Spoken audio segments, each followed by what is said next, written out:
Revenue శాఖలో అవినీతి జరుగుతుందంటూ కేసీఆర్ గారు వీఆర్ఏ వ్యవస్థను రద్దు చేయడం అనేది జరిగింది. మళ్ళీ దాన్ని తీసుకురావడం పైన నిరుద్యోగులు ఏమంటున్నారు అనేది తెలుసుకుందాం. సో, ప్రస్తుతం మనతో పాటు రామకృష్ణ గారు ఉన్నారు. రామకృష్ణ గారు చెప్పండి. ఇప్పుడు అంటే కేసీఆర్ క్యాన్సెల్ చేశారు. మళ్ళీ రేవంత్ రెడ్డి తీసుకొస్తున్నారు. మళ్ళీ అవినీతి జరగదని చెప్పేసి గ్యారెంటీ ఏమన్నా ఉందా? మళ్ళీ ఈ పోస్టులు ప్రత్యక్షంగా ఇస్తున్నారా? లేకపోతే వాళ్ళకు సంబంధించిన వాళ్ళకే ఇస్తున్నారా? రేవంత్ రెడ్డి గారి ప్రభుత్వము విఆర్ఓ వ్యవస్థను తిరిగి పునరుద్ధరించడం మేము స్వాగతిస్తున్నాం. ఎందుకంటే నిరుద్యోగులకు కొన్నెన్న ఖాళీలు అందుబాటులోకి వస్తాయని మేము ఆశిస్తున్నాము. అయితే మేము ఆశించిన ఫలితాల కంటే ఇక్కడ భిన్నంగా అనిపిస్తున్నాయి. ఎందుకంటే డైరెక్ట్ రిక్రూట్మెంట్ కాకుండా విఆర్ఓ వ్యవస్థని గతంలో విఆర్ఓలుగా పనిచేసిన వారిని విల్లింగ్ ఆప్షన్ పెట్టి 9,500 మందిని మళ్ళీ తిరిగి తీసుకునే ప్రయత్నం చేస్తున్నారు. అయ్యా రేవంత్ రెడ్డి గారు, మేము ఏమంటున్నామంటే డిగ్రీ అర్హతతో ఉన్న వాళ్ళని, గతంలో విఆర్ఏగా పనిచేసిన డిగ్రీ అర్హతతో ఉన్న వాళ్ళు కనీసం 3,500 మంది కూడా ఉండరు. వాళ్ళని మాత్రమే తీసుకోండి. ఎందుకంటే మేము నిరుద్యోగులము ఎప్పటి నుంచో ఉద్యోగాల కోసము లైబ్రరీలో కుస్తీలు పట్టుకుంటా, మీకు తెలియదా, మీ ప్రభుత్వాన్ని తీసుకొచ్చిందే మేము.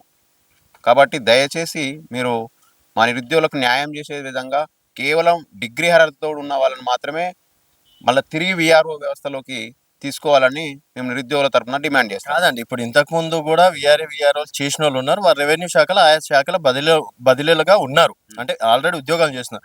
మళ్ళీ వారిని తిరిగి తీసుకుంటామని చెప్పేసి కూడా ఒక ప్రపోజల్ నడుస్తుంది కదా. అయితే విషయం ఏమిటంటే గవర్నమెంట్ అనుభవం కావాలంటుంది. ఎందుకంటే గ్రామీణ అంటే కొత్తగా రిక్రూట్ అయ్యే వాళ్ళకు ఉండదు అని వాళ్ళ ఉద్దేశం.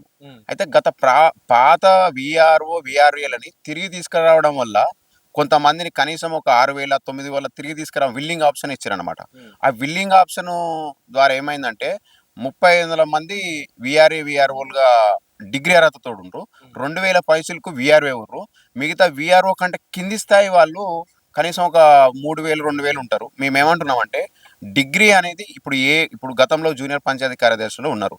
9,333 మందిని గత ప్రభుత్వం నియమించింది. డిగ్రీ అర్హతతోటి చాలా చక్కగా నియమించి ఈరోజు గ్రామాన్ని అభివృద్ధి పదంలో తీసుకొని వెళ్ళేలా చేస్తుంది. మేమేమంటున్నామంటే మీరు కూడా, మీ ప్రభుత్వం కూడా విఆర్ఓలను జేఆర్ఓగా మార్చిరా లేకపోతే విఎల్ఓగా మార్చిరా అనేది ఇంకా మీకు అఫీషియల్గా ఎటువంటి మనకు బయటికి రాలేదు. కాబట్టి మేమేం డిమాండ్ చేస్తున్నామంటే నిరుద్యోగుల తరఫున మీరు డిగ్రీని ప్రామాణికంగా తీసుకొని ఇప్పుడు విల్లింగ్ ఇచ్చిన వాళ్ళు ఎవరైతే ఉన్నారో ఆ 9,554 మంది విల్లింగ్ ఇచ్చినారంటున్నారు కదా, జెన్యున్ విల్లింగ్ వాళ్ళు విఆర్ఏలని, వాళ్ళ మొత్తంలో ఉన్నటువంటి డిగ్రీ అర్హత ఉన్న వాళ్ళని మాత్రమే మీరు తిరిగి విఆర్ఓ వ్యవస్థలోకి తీసుకోండి. మిగతా ఏవైతే ఖాళీ పోస్టులు ఉన్నాయో మిగతా ఖాళీ పోస్టులను మొత్తం ఆ నిరుద్యోగులతోటి కొత్త నోటిఫికేషన్ వేసి భర్తీ చేయండి. ఇప్పుడు అట్లా చేయమని చెప్పట్లేదు, చేస్తున్నామని చెప్పట్లేదు. అంటే స్పష్టత లేదు. మేమేమంటారంటే గవర్నమెంట్ మేము డిమాండ్ చేస్తున్నాము. ఇప్పుడు విల్లింగ్ ఇచ్చిన వాళ్ళ 9,523 మంది విల్లింగ్ ఇచ్చారు విఆర్ఏలు. ఆ విఆర్ఏ విల్లింగ్ ఇచ్చిన వాళ్ళలో ఎవరైతే డిగ్రీ అర్హతతో ఉన్నారో వాళ్ళని మాత్రమే తీసుకొని మిగతా పోస్టులను, ప్రతి పోస్టుని మాకు పారదర్శకంగా టీజీపీఎస్సీ ద్వారా డైరెక్ట్ రిక్రూట్మెంట్ ద్వారా విఆర్ఓ వ్యవస్థని పునరుద్ధరించాలని మేము కోరుతున్నాము నిరుద్యోగుల తరపున. ఓకే, ఇప్పుడు రెవెన్యూలో మళ్ళీ అవినీతి కాదనుకోవచ్చు. అంటే ఇప్పుడు రెవెన్యూలో అవినీతి అవుతుందా కాదా అనేది ఇప్పుడు మనము జడ్జి అయ్యే విషయం మన పరిధిలో లేదు. ఎందుకంటే అది గవర్నమెంట్ పాలసీ ఎలా మేకింగ్ చేసింది, కొత్త ఆర్ఓఆర్ చట్టం తీసుకొచ్చింది గవర్నమెంట్ పాలసీ. అందులో ఏమేమి మెన్షన్ చేసిందో బయటకు వస్తే కదా చట్టం అమలైనప్పుడు మనం జడ్జి చేస్తాం. కానీ చట్టాన్ని ఇప్పుడు స్థుప్తావస్థలో ఉంది. చట్టం అనేది స్థుప్తావస్థలో ఉన్నప్పుడు మనం ఏం జడ్జి చేస్తాము? చట్టం అనేది పాలనా వ్యవస్థలోకి వచ్చినప్పుడు దాని యొక్క అమలు అనేది ఎలా ఉందో చూసిన తర్వాత మనం జడ్జి చేస్తాం. అవినీతి మళ్ళీ తీసుకొచ్చిన అది ఆ మ్యాటర్ అవసరం లేదు మనకు. సో ఇప్పుడు కొత్త ఈ చట్టం పట్ల నిరుద్యోగులందరూ సంతోషం మేము హర్షం వ్యక్తం చేస్తున్నాం. ఎందుకంటే ఇప్పుడు ఈ చట్టం ద్వారా కొన్ని కొత్త ఉద్యోగాలు వస్తున్నాయి. ఆ కొత్త ఉద్యోగాలని మేము ఏమంటున్నాం, మా నిరుద్యోగుల ద్వారా భర్తీ చేయమని మేము ప్రభుత్వాన్ని వేడుకుంటున్నాం. బట్ వాళ్ళకే ఇస్తారని చెప్పేసి కూడా వాళ్ళు అంటారు. అయితే ఏంటంటే మేమేమంటున్నాం అంటే పారదర్శకంగా విల్లింగ్ ఆప్షన్ ఏదైతే ఉందో అది పారదర్శకంగా జరిగిందా జరగలేదని మాకు కూడా అనుమానాలు వ్యక్తమవుతున్నాయి. ఎందుకంటే 27 తారీఖు కేవలం 3,500 మంది విల్లింగ్ ఆప్షన్ ఇచ్చారు. అదే రాత్రే 28వ తారీఖు మందికి 8,000 మంది విల్లింగ్ ఆప్షన్ ఇచ్చారు. అంటే మొత్తము ఎన్ని వేల మంది పెరిగిర్రు? 8,000 మంది పెరిగారు. అంటే ఇప్పుడు 27 తారీఖు ఏమో 3,500 మంది విల్లింగ్ ఆప్షన్ ఇచ్చారు విఆర్ఏలో. నెక్స్ట్ మళ్ళీ అదే 28 తారీఖు వచ్చేసరికి 11,553 చిల్లర ఇచ్చారు. అంటే ఎందుకు ఒకే రోజు ఒకే రాత్రికి 8,000 మంది బిల్డింగ్. అంటే వీళ్ళు కలెక్టర్లు ఏమయ్యారు, కలెక్టర్లు ఏం చేశారు, కలెక్టర్లు ప్రోద్బలించారు అనమాట. బాబు విల్లింగ్ అయితే ఇవ్వండి, తర్వాత మన సర్వీస్ రూలు సిసిఎల్ రూలు తర్వాత మాట్లాడుకుందామని వీళ్ళు ఏదో అంతర్గతంగా మౌఖిక ఆర్డర్లతోటి వీళ్ళని ఇప్పుడు వాళ్ళకు కూడా డైరెక్ట్ రిక్రూట్మెంట్ లో చేస్తే ఏంది పరిస్థితి? డైరెక్ట్ రిక్రూట్మెంట్ వేస్తే డిగ్రీ అర్హతతో డైరెక్ట్ రిక్రూట్మెంట్ వేస్తే నిరుద్యోగులు ఎంతో మంది బాగుపడతారు కదా.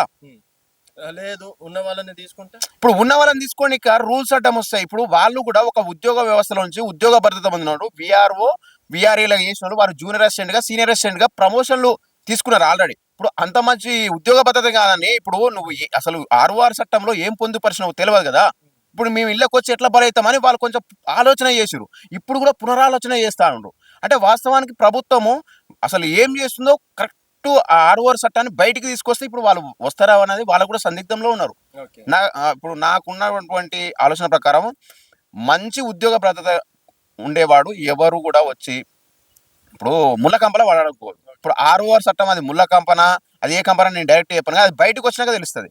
ఇప్పుడు ఏమంటారు, అవినీతి చేస్తే ఖచ్చితంగా ఉద్యోగం నుంచి తొలగిస్తామంటారు ఆర్ఓఆర్.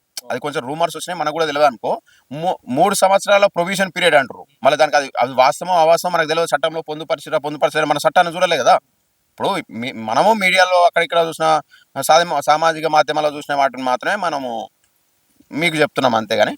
నెక్స్ట్ వీళ్ళు ఏమంటారు, విఆర్ఓ వ్యవస్థ చాలా పటిష్టంగా అమలు చేస్తాము, గ్రామ స్థాయిలో నుంచి కూడా మేము చట్టాన్ని చాలా పకడ్బందీగా అమలు చేస్తాము, మేము గతం ప్రభుత్వంలో మాదిరి కాకుండా అని వీళ్ళు అసెంబ్లీలో మాట్లాడుతున్నారు. సరే, మేము స్వాగతిస్తున్నాం. ఎందుకంటే మీరు విఆర్ఓ వ్యవస్థను మళ్ళీ పునరుద్ధరించడం ద్వారా కొన్ని కొత్త ఉద్యోగాలు వస్తున్నాయి, కానీ మాకు కూడా కొంచెం ఆశ ఏర్పడ్డది. సో ఫైనల్గా ఏం చెప్తారు?